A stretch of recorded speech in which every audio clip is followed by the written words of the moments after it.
terus ibu saya meninggal, aku pulang juga. Pulang itu baru 10 bulan kerja. Nah pulang, ya di situ pulang ya namanya nggak pegang duit kan, pinjem kan Miss, ya harus dibayar kayak gitu. Nah setelah itu 3 bulan setelah aku pulang ibu saya sakit, yang aku jaga juga meninggal. Terus? Nah setelah meninggal, ya aku itu pindah ini yang namanya itu kan pindah-pindah lah. Majikan itu anaknya nenek 1, 2, 3, 4, 5 harus pindah setiap bulan. Karakter majikan kan beda-beda. Nah ngelihat kaki saya kan ada yang suka ada enggak. Kaki saya kan setiap 2 minggu sekali ke dokter itu. Habis gitu neneknya juga ya orang tua saya ngerti nih, cuma kalau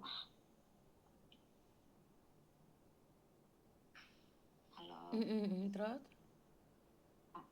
kalau orang tua kan ngerti sifatnya kayak gitu, tapi kalau anaknya bilang bela ibunya kayaknya itu saya nggak nyaman gitu. Kalau neneknya mukul saya apa gitu nggak dengerin saya, katanya yang mukul saya, terus duitnya hilang gitu. Majikan denger suara nenek saya itu pengen pindah gitu, terus pengen pindah tapi nggak direspon. Majikan ada yang suka, maksudnya suka cara kerjaku, terus neneknya bersih gitu, nggak boleh ngizinin saya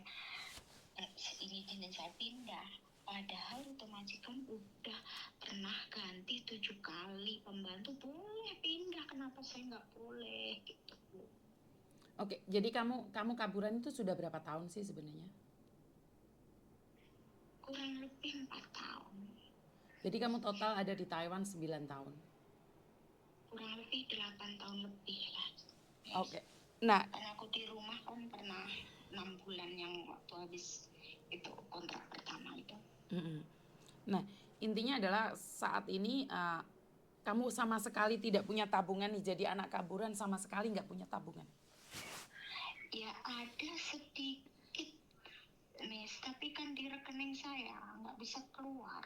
Lah kenapa nggak bisa keluar? 20-an juta ada, kan saya sendiri pegang. Terus ATM-nya udah nggak bisa keblokir. Ada kalau 20 juta ada. Oke. Itu aja 20 juta, karena aku di sini kan memperbaiki rumah. Kaburan itu memperbaiki rumah, pengennya kalau udah memperbaiki rumah saya beli motor, ada tabungan pulang. Sebenarnya begitu Kak. Ini kan rumah udah jadi, pengennya beli motor tabungan, kira-kira perkiraanku 1 tahun lah bisa buat beli motor sama pulang gitu pikir saya. Tapi kan namanya apes kan Miss, nggak ngerti gitu. Pengennya itu, emang rencananya begitu, rumah udah jadi, sekarang tinggal beli motor sama pulang buat usaha sama gitu. Kira-kira perkiraanku 1 tahun, tapi ya namanya apes, nggak boleh ditolak. Kamu orang Terus mana sih? kemarin aku mau Ponorogo. Orang Ponorogo. Oke. Jadi, Ya, dan kira-kira nih total butuh bantuan berapa sih sebenarnya? total itu kalau MD sendiri kan 50, kalau duit Indo sekitar 25.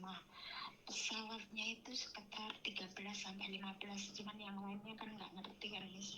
Ya perkiraannya 35 juta ada di Indo, perkiraannya begitu. Sebenarnya ya gimana ya Miss, masalahnya majikan udah bilang kamu Rabu ini kan operasi, habis operasi kontrol sekali.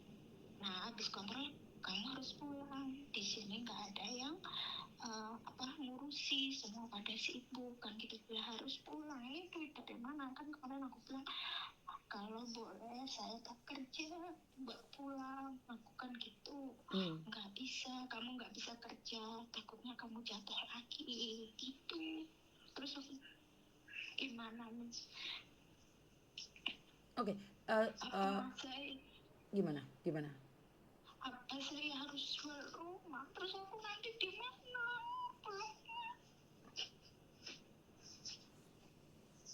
Nah inilah yang Miss Yuni selalu bilang, jangan kaburan. Kalau kaburan harus punya garansi sehat. Kalau sakit kan yang susah kalian gitu loh. saya itu tidak mempermasalahkan apa yang terjadi, cuman kan kalau kayak gini nih orang cuman bisa ngetawain gitu loh, Dok. Paham nggak maksudnya Iya, Miss Yuni? benar Miss, paham. Orang Saya juga ngerti. Kemarin mbakku ngomong, kamu kalau nggak mau didonasi terus duit dari mana? Saudara-saudara juga punya keluarga sendiri, nggak mungkin gini-gini. Apa kamu harus jual rumah gitu? Ya kalau jual rumah aku nanti gimana? Pikir saya di situ nih. Oke. Tadinya aku nggak mau disaranin donasi, tuh nggak mau. Cuman ya itu tadi mentok, kamu dapat duit dari mana? Kamu harus keluar dari Taiwan, majikanmu udah ngomong. Terus siapa yang ngurusin itu? Oke. Kasih Miss Yuni 1 hari untuk berpikir ya, Dok ya. Karena Miss Yuni minta maaf karena kemarin Miss Yuni kan dibabat habis sama suhu-suhunya Taiwan nih. Paham kan, tahu kan? Tahu kan? Maksud saya adalah saya nggak apa-apa, saya akan membantu. Kalau memang saya tidak bisa mendapatkan donasi, tidak bisa meminta sodakoh ya, saya tidak bilang donasi, sodakoh aja. Saiklase saya akan bantu. Siapa namamu? Yulianti. Yulianti, asal Ponorogo mana kamu? Galak, Selahung, Ponorogo. Oke, salah. Galak. Oke. Jadi izinkan Miss Yuni berpikir satu hari ini, nanti malam Miss Yuni kasih jawaban ya sayangnya. Soalnya Miss Yuni ada beberapa orang ini yang dari Indonesia itu kemarin menghubungi saya. Mereka bilang kalau saya ada butuh uang, saya tuh suruh menghubungi mereka. Jadi Miss Yuni sekarang itu punya orang-orang baik di luar sana, karena mungkin ada orang yang jahati Miss Yuni, nggak tega Miss Yuni dijahatin orang. Ini ada beberapa organisasi yang ada di Indonesia menghubungi Miss Yuni. Jadi mereka kenapa saya minta izin, boleh diekspos nggak? Kalau nggak diekspos kan ini orang-orang besar ini mana percaya, dikiranya Miss Yuni tipu-tipu, paham nggak? Oke, sekarang saya hubungi mereka dulu. Oke, makasih Mbak Nur sangat nih. Nggih. Terima kasih, saya kirimkan dulu ya datamu ke orang tersebut ya. Jadi karena saya tidak ingin terjadi fitnah, saya akan menghubungi orang-orang dan saya akan infokan itu. Ya, Dok ya. Tunggu dulu ya, Dok ya. Oke, siap. Terima kasih. Dengan kejadian orang menghujat saya secara totalitas, ternyata ada organisasi-organisasi yang ada di Indonesia tuh menghubungi saya, teman-teman. Mereka bilang siap membantu. Dan saya akan menghubungi beliau.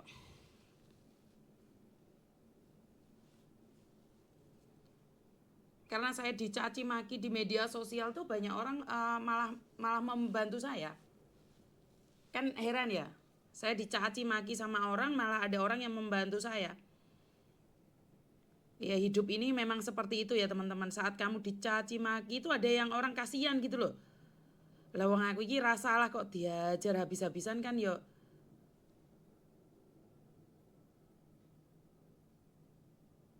Ini saya akan bagikan pada orang-orang tertentu.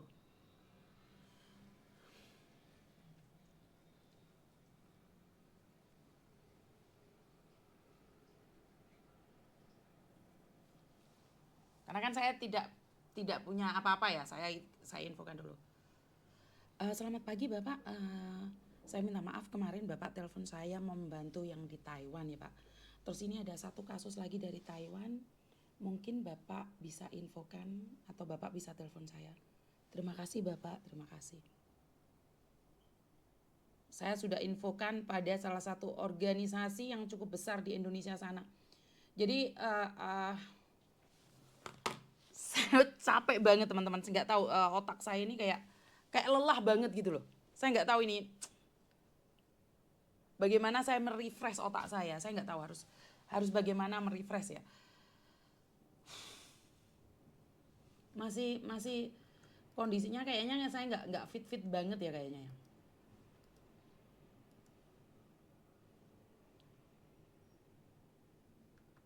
Nggak ngerti, kayak ada sesuatu gitu loh di otak saya, itu masih ada sesuatu gitu yang mengganjal banget